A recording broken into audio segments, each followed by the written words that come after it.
पुस्तक जरा याचे पुस्तक पुढील काळामध्ये जास्तपैकी ही पानं पुढे सरकावं या दृष्टिकोनातून मी अमोल कांबळे साहेबांना विनंती करतो की आपण बौद्ध आणि धर्माचं त्याचं जरा पुढील अनुकरण करण्यात यावं.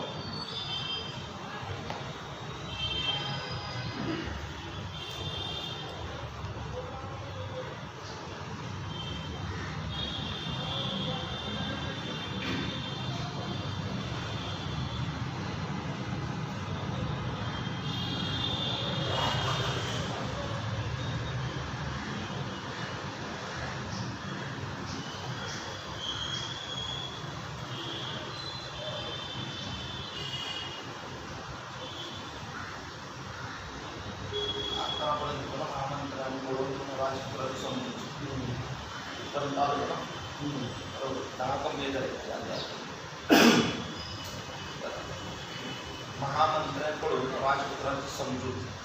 त्या तरुण स्त्रिया अयशस्वी झाल्या व राजपुत्र काही त्यांच्याकडे आकर्षित झाला नाही हे उदयनच्या लक्षात आले. राजनीती कुशल असलेल्या उदयनीने स्वतःच्या शेवटी राजपुत्राशी बोलण्याचे ठरवले. राजपुत्रास एकांतात भेटून उदयन त्याला म्हणाला, तुझं एक अनुरूप मित्र म्हणून ज्या अर्थी राजाने तुझी नेमणूक केली आहे त्या अर्थी अंतःकरणपूर्वक मित्रभावनेने तुझ्याशी बोलण्याची माझी इच्छा आहे असे म्हणून उदयनाने सुरुवात केली. जे अहितकारक आहे त्यांच्यापासून परावृत्त करणे हे हितकारक आहे ते करण्यास प्रवृत्त करणे व संकटकाळी सोडून न जाणे ही मित्राची 3 लक्षणे आहेत. मित्रत्वाचे अभिवाचन दिल्यानंतर ही पुरुषार्थापासून तुला दूर जात असताना पाहून तुझ्याकडे दुर्लक्ष करणं म्हणजे मित्रत्वास हात घालो आहे असा होय. कपटोन सुद्धा स्त्रीला वश करणे हे योग्य नाही. त्यामुळे मनुष्याची लज्जा जाते व त्याचे रंजनही होते. आदरपूर्वक वागणूक व तिच्या इच्छेची परिपूर्ती यातच स्त्रीचे हृदय बांधले जाते. संपूर्णच खऱ्या अर्थाने हे प्रेमाचे कारण नसतात, कारण स्त्रीला आदरभाव आवडतो. मग एक विशाल नयनांच्या राजपुत्रा, जरी तुझ्या मनात असले तरी तुझ्या सौंदर्याला साजेसा शालीनतेने तू त्या स्त्रियांना प्रसन्न करण्याचा प्रयत्न नाही का करणार? विनय हा स्त्रियांचा सुगंधी उठण्याप्रमाणे सुखकर वाटतो. विनय हा एक बहुमोल अलंकार आहे. विनयातून सौंदर्य हे पुष्पविहीन ज्ञानासारखे आहे. पण केवळ विनयाचा काय उपयोग? त्याच्याबरोबर हृदयातील भावनेची ही जोड असली पाहिजे. मोठ्या कष्टाने प्राप्त होणारे कामोपभोग तुझ्या कथित आहे, मग तू खात्रीने त्याचा तिरस्कार का करावा? काम हाच सर्वप्रथम पुरुषार्थ मानून प्राचीन काळी इंद्राने गौतमी ऋषीची पत्नी अहिल्याचे प्रियाराधन केले होते. अशाच प्रकारे अगस्त्य ऋषी सुद्धा सोमाची पत्नी रोहिणी हिच्याशी रममान झाला आणि श्रुती सांगतात लोपामुद्रेची ही तीच गत झाली. महान तपस्वी बृहस्पतीने औथयाची पत्नी व मरुताची कन्या ममता हिला भोगून भारद्वाजाला जन्म दिला. श्रेष्ठ दाता अशा चंद्राने बृहस्पतीच्या पत्नीला ती अर्धे करीत असताना ग्रहण करून तिच्या ठाई दिव्य बुद्धाला जन्म दिला. अशाच प्रकारे प्राचीन काळी विषयासक्त झालेल्या पराशर ऋषीने सुद्धा यमुना नदीच्या काठी वरुणावर वर्माच्या मुलाची मुलगी कुमारी हिला तिच्याशी सहवास केला. कामातूर वशिष्ठ ऋषीने अक्षमाला नावाच्या त्या खालच्या दातीतील 3 स्त्रीशी व्रत होऊन कपिंगलाद नावाच्या पुत्रास जन्म दिला आणि वार्धक्याने गलित गात्र झालेला असतानाही राजश्री यथायती चैत्ररथवनात विश्वाकी अप्सरेबरोबर रममान झाला आणि पत्नीशी संभोग केल्याने त्याचा मृत्यू ओढवेल हे जाणवत असून सुद्धा कौरवर्णेश पंडू माद्रीच्या सौंदर्य गुणावर मुक्त होऊन विषय सुखाच्या अधीन झाला. यासारख्या अनेक महान पुरुषांनी सुखासाठी निंदनीय काम व भोगाचा अवलंब केला.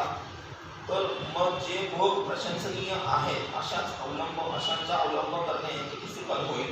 आणि हे असे असताना देखील तुझ्यासारखा शक्ती व सौंदर्य संपन्न योगाने ज्या सुखाच्या अधीन सर्व जग आहे आणि ज्या सुखावर स्वभावताच तुझा हक्क आहे त्या सुखाची उपेक्षा करावी हे आश्चर्य आहे.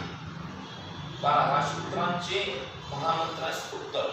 पवित्र परंपरेने समर्थिलेली व योग्य वाटणारी महामंत्र्यांची ही वचने ऐकून मेघगर्जनेसारख्या आपल्या आवाजात राजपुत्राने उत्तर दिले, माझ्याबद्दलच्या स्नेहभाव व्यक्त करणारी तुझी ही भाषा तुला योग्यच आहे, परंतु माझ्या संबंधित तुझी चूक कुठे होत आहे हे मी तुला पटवून देईल. मी ऐहिक विषयांची अवहेलना करीत नाही, सर्व मानव मात्र त्यात गोठवलेला आहे हे मला माहीत आहे, पण हे जे गणित आहे याची जाणीव असल्यामुळे माझे मन त्यात रमत नाही. यद्यपि हे स्त्री सौंदर्य कायम राहिले तरी सुद्धा विषयोपभोग होताच आनंद मानून राहणे सुज्ञ माणसाला शोधणारे नाही. आणि जरी तू म्हणत असलास की थोर वाक्य सुद्धा विषया वासनेला बळी पडले तरी त्यांच्या या उदाहरणावरून भुलू नकोस, कारण त्यामुळे शेवटी त्यांचा नाशच झालेला आहे. जेथे सर्वनाश आहे तिथे ऐहिक विषयाचा मोह आहे, अथवा जिथे संयमनाचा अभाव आहे अशा ठिकाणी खरीखुरी महात्मा असू शकत नाही. आणि स्त्रियांशी वरकरणी प्रेम करून वागावे असे जेव्हा तू म्हणतोस तेव्हा वरकरणी प्रेम करी आदरपूर्वक असले तरी मला याची ओढी वाटत नाही. जेथे खरेपणा नसेल ते स्त्रीची चापुरी करण्यातही मला मुळीच आवडणार नाही. जर संयोगमनापासून नैसर्गिक असेल तर त्या संयोगाचा धोका असो असेच मी म्हणेन.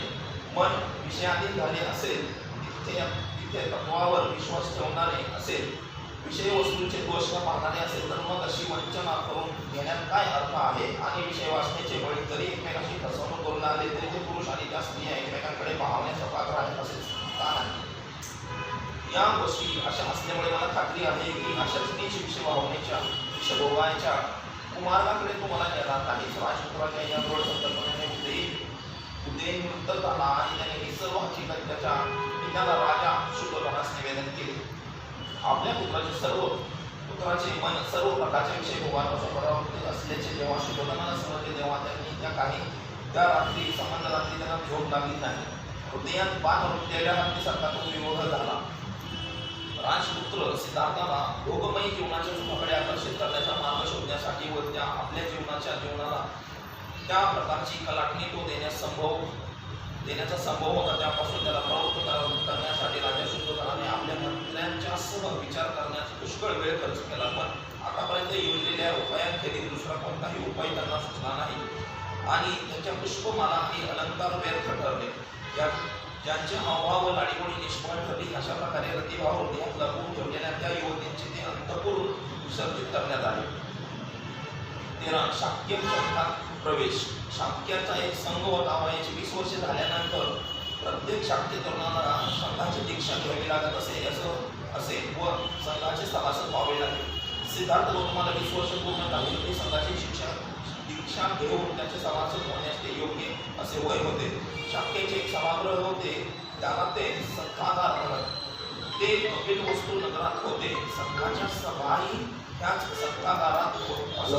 सिद्धार्थाला शाक्य संघाची दीक्षा देण्याचे हेतूने शुद्धोधनाने शाक्यांच्या पुरोहिताला संघाची सभा बोलविण्यास सांगितले. त्यानुसार कपिलवस्तू येथील शाक्यांच्या संघागारात संघाची सभा झाली. सिद्धार्थाला संघाचे सभासद करून घ्यावे असे पुरोहिताने संघाच्या सभेत ठराव मांडला. तेव्हा शाक्याच्या सेनापती आपल्या जागेवर उठून उभं राहिला. संघाला उद्देशून त्याने पुढीलप्रमाणे भाष्य केले. शाक्य वंशातील शुद्धोधनाच्या काळात कुळात जन्मलेला सिद्धार्थ गौतम संघाचा सभासद होऊ इच्छितो. त्याचे वय 20 वर्ष असून तो सर्व दृष्टीने या संघाचा सभासद होण्यास पात्र आहे.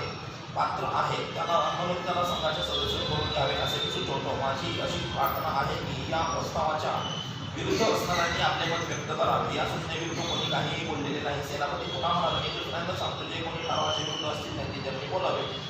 ठरावाविरुद्ध बोलण्यास कोणीही उभे राहिले नाही. सेनापतीने पुन्हा म्हटले, मी तिसऱ्यांदा सांगतो, जो कोणी ठरावाविरुद्ध असतील त्यांनी बोलावे.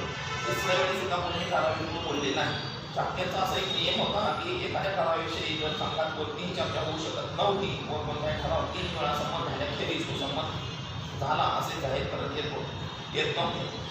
सेनापतीने मांडलेल्या ठरावात 3 वेळा विरोध संमत झाल्यामुळे सिद्धार्थाच्या शाक्य संघात अंतर्भाव करून तो संघाचा सदस्य झाल्याचे जाहीर करण्यात आले. तदनंतर शाक्याचा पुरोहित उभा राहिला व त्यानंतर त्याने सिद्धार्थाला आपल्या जागी उभे राहावयास सांगितले. सिद्धार्थाला उद्देशून तो बोलला, तुला सभासद करून घेऊन संघाने तुला बहुमान केला आहे, तू मानतोस ना? होय महाराज, सिद्धार्थ उत्तरला. संघाच्या सभासत्वाची बंधने तुला ठाऊक आहेत का? नाही महाराज, पण ती जाणून घेतल्याने मी सुखी होईल. सिद्धार्थ म्हणाला. पुरोहिताने म्हटले, प्रथम तुला मी संघाच्या सभासदाचे कर्तव्य काय आहे ते सांगतो. असे म्हणून तो पुरोहित त्याला संघाच्या सभासत्वाचे एक कर्तव्य सांगू लागला. एक, तू संघाच्या हितसंबंधांचे संरक्षण तनमनधनपूर्वक केले पाहिजे. संघाच्या सभामधून तू कधीही गैरहजर राहता कामा नये. 3, कोणत्याही शाखेच्या वर्तनात तुला दिसून येणारे दोष तू कोणत्याही प्रकारची भीती किंवा भीड न बाळगता उघडपणे बोलून दाखवले पाहिजे. 4, कोणत्याही तुझ्यावर कोणीही दोषारोप ठेवला तर तू रागावून जाता कामा नये, परंतु जर तू अपराधी असशील तर तू तसे कबूल केले पाहिजे, अथवा निरपराधी असशील तर तू तसे सांगितले पाहिजे. पुरोहित पुढे म्हणाला, यानंतर मी तुला संघाच्या सभासत्वाला तू अपात्र कसा ठरू शकशील हे सांगतो. 1, तू बलात्कार केल्यास सभासद राहू शकणार नाहीस. 2, तू कोणाचा खून केल्यास संघाचा सभासद राहू शकणार नाही. 3, तू चोरी केलीस तर संघाचा सभासद राहू शकणार नाही. 4, तू खोटी साक्षी दिल्याचा तुझ्यावर आरोप सिद्ध झाला तर तू संघाचा सभासद राहू शकणार नाही. सिद्धार्थाने म्हटले, महाराज, शाक्य संघाच्या शिस्त पालनाचे नियम मला सांगितले बदलणे आपला कृतज्ञ आहे. मी त्या नियमांचे केवळ त्या नियमांचे शब्द व आशयासहित पालन करण्याचा अधिकाधिक प्रयत्न करेन अशी मी आपणास खात्री देतो. 4, संघाची संघर्ष. सिद्धार्थाला शाक्य संघाचा सभासद करून घेतल्यानंतर 8 वर्षे लोटली. संघाचा तो एकनिष्ठ व बाणेदार असा सभासद होता. संघाच्या खासगी कामात तो जेवढे लक्ष देत असेल तेवढेच लक्ष तो संघाच्या कार्यात घालीत असेल. त्या संघाचा सभासद म्हणून त्याचे वर्तन आदर्श असे होते व त्यामुळे त्या सर्वांना प्रिय झाला होता. तो संघाचा सभासद झाल्यापासून 8व्या वर्षी एक अशी घटना घडली की जी सुयोधनाच्या कुटुंबाच्या बाबतीत एक दुर्घटना व सिद्धार्थाच्या जीवनातली आणीबाणीची स्थिती ठरली. या खातिनिकेचा आरंभ असा आहे की शाक्यांच्या राज्याला सीमेला लागून कोलियनचे राज्य होते. रोहिणी नदीमुळे ही दोन्ही राज्यात विभागली गेली होती. रोहिणी नदीचे पाणी शाक्य व कोली हे दोन्ही आपापल्या शेतीकरता वापरत होते. रोहिणी नदीचे पाणी प्रथम कोणी व किती घ्यावे याबद्दल प्रत्येक सुगीच्या हंगामात त्यांचा वाद होत असे. या वादाची परिणिती लग्नात काही प्रसंगी मारामारीने होत असे. सिद्धार्थाच्या वयाला 28 वर्षे झाली व त्या वर्षी शाक्यांच्या कोलियनच्या सेवकांना नदीच्या पाण्यावरून फार मोठा संघर्ष झाला. दोन्ही बाजूच्या लोकांनी दुखापती झाल्या. जेव्हा या संघर्षाची माहिती शाक्य व कोलिये यांना मिळाली तेव्हा तो प्रश्न आता युद्धानेच कायमच्या निकालात काढावा लागेल असे त्यांना वाटले. म्हणून शाक्याच्या सेनापतीने कोलियांशी युद्ध करण्याच्या प्रश्नावरून विचार करण्यासाठी शाक्य संघाचे अधिवेशन बोलवले. संघाच्या सभासदांना उद्देशून सेनापती म्हणाला, आपल्या लोकांवर कोलियांनी हल्ला केला असून त्यात आपल्या लोकांना माघार घ्यावी लागली आहे. अशा प्रकारच्या आक्रमणाची कृत्ये यापूर्वी अनेक वेळा कोलियांकडून घडलेली आहे. आम्ही ती आजपर्यंत सहन केलेली आहे, पण यापुढे हे चालू देणे शक्य नाही. हे थांबलेच पाहिजे आणि हे थांबवण्याचा एकच मार्ग म्हणजे कोलियांविरुद्ध युद्ध पुकारणे हाच होय. कोलियांच्या विरुद्ध संघाने युद्ध करावे आणि असा मी ठराव मांडतो. ज्यांना विरोध असेल त्यांनी ते बोलावे. सिद्धार्थ गौतम आपल्या जागी उभा राहिला आणि म्हणाला, या ठरावाला माझा विरोध आहे. कोणताही प्रश्न सुटत नाही. युद्ध करून आपला हेतू सफल होणार नाही. त्यामुळे दुसऱ्या युद्धाची बीजे रोवली जातील. जो दुसऱ्याची हत्या करतो त्याला त्याची हत्या करणारा दुसरा भेटतो. तो दुसऱ्याला जिंकतो त्याला जिंकणारा दुसरा भेटतो. जो दुसऱ्याला लुबाडतो त्याला लुबाडणारा दुसरा भेटतो. सिद्धार्थ गौतम पुढे म्हणाला, संघाने कोलियांच्या विरुद्ध युद्धाची घोषणा करण्याची काही करू नये असे मला वाटते. प्रथम दोष कोणाचा याची खात्री करून घेण्याची काळजीपूर्वक चौकशी झाली पाहिजे. आपल्याही लोकांनी अतिक्रमण केले असल्याचे मी ऐकले. हे जर खरे असेल तर आपण सुद्धा निर्दोष नाही असे सिद्ध होते. सेनापतीने उत्तर दिले, होय, आपल्या लोकांनी अतिक्रमण केले तर आम्ही आपण हे विसरता कामा नये की प्रथम पाणी घेण्याची ती पाळी आपलीच होती. सिद्धार्थ गौतम यावरच स्पष्ट होते की आपण दोषापासून पूर्णपणे मुक्त नाही. म्हणून मी असे सुचवतो की आपण आपल्यातून 2 माणसे निवडावी व कोलियांना त्याच्यापैकी 2 माणसे निवडावे सांगावे आणि चौघांनी मिळून 5वा मनुष्य निवडू घ्यावा आणि याच 5 जणांनी हे वाटप ठेवावे. सिद्धार्थ गौतमाच्या सूचनेला अनुमोदनही मिळाले, परंतु सेनापतीने या सूचनेला विरोध केला. तो म्हणाला, माझी खात्री आहे की कोलियांचा हा उपद्रव जोपर्यंत त्यांना कडक शासन केले जात नाही तोपर्यंत थांबणार नाही. यामुळे मूळ ठराव व त्याला सुचवलेली दुरुस्ती मतास टाकावी लागली. सिद्धार्थ गौतमने सुचवलेली दुरुस्ती प्रथम मतास टाकण्यात आली. ही बहुसंख्य मताधिक्याने अमान्य झाल्याचे जाहीर करण्यात आले. सेनापतीने त्यानंतर आपल्या स्वतःचा प्रस्ताव मतास टाकला. त्या प्रस्तावाला विरोध करण्यासाठी सिद्धार्थ गौतम पुन्हा उभा राहिला. तो म्हणाला, हा प्रस्ताव मान्य करू नये अशी संघाला विनंती करतो. शाक्य आणि कोली यांचा निकटचा संबंध आहे. त्यांनी परस्परांचा नाश करणे हे शहाणपणाचे ठरणार नाही. सिद्धार्थ गौतमाचे म्हणणे सेनापतीकडून खोडून काढले. त्याने जोर देऊन सांगितले की क्षत्रिय लोक युद्धात आपला आणि परका असा भेद करू शकत नाही. आपल्या राज्याकरिता त्यांनी आपल्या सख्या भावाची देखील लढले पाहिजे. यज्ञ याग करणे हा ब्राह्मणांचा धर्म आहे. युद्ध करणे हा क्षत्रियांचा धर्म आहे. व्यापार करणे हा वैश्याचा धर्म आहे. तर सेवा चाकरी करणे हा शूद्रांचा धर्म आहे. प्रत्येक वर्णाला आपल्या धर्म पालन करण्यात पुण्य आहे. हीच आपल्या शास्त्रांची आज्ञा आहे. सिद्धार्थाने उत्तर दिले, धर्म आणि धर्म याचा अर्थ असा मी समजतो की वैराने वैर शमत नाही, वैरात प्रेमानेच मात करता येते.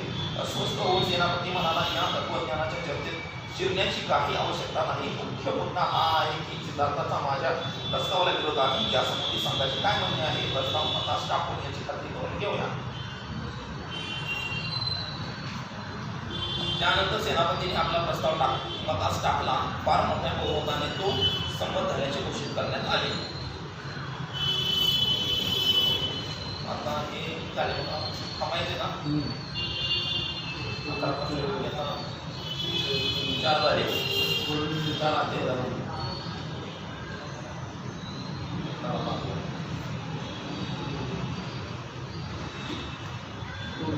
विषय आहे ना. हां